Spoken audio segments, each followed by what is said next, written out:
I want to tell you the story of the pretty nurse at Penny Lane, because we saw the barber shop. We'll go past the fire station soon, where the fireman was. We've seen the bank with the banker, had his motor car, and the shelter in the middle of the roundabout. Well, what I found out when I was writing Liverpool was that there was this myth that Paul had invented the pretty nurse because his mum was a nurse. What I discovered was that verse in Penny Lane was not written by Paul but by John, and the pretty nurse was real. And I found out through a guy called Stan Williams, and Stan was at Dovedale School with John and had grown up with him, and he went up to the Penny Lane roundabout one day, and by the shelter in the middle of the roundabout was a childhood friend of Stan's called Beth Davidson. Beth was a nurse cadet, and she was selling the poppies from her tray, because we have a Remembrance Day, 11th of November every year. And while Stan and Beth were standing there talking, along comes John and his best mate Pete Shotton, and they stop and they talk and they move off.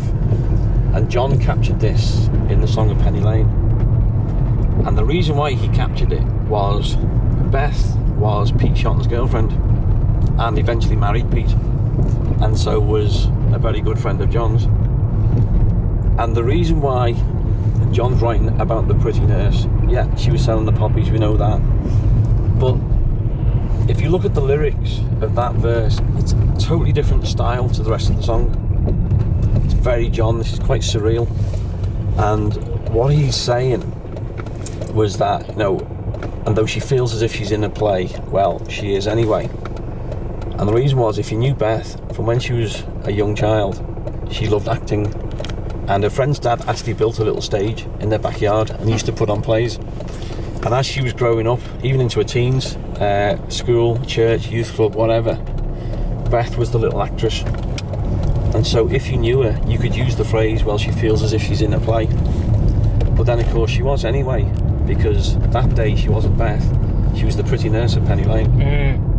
And suddenly the whole verse makes sense if you know who Beth was.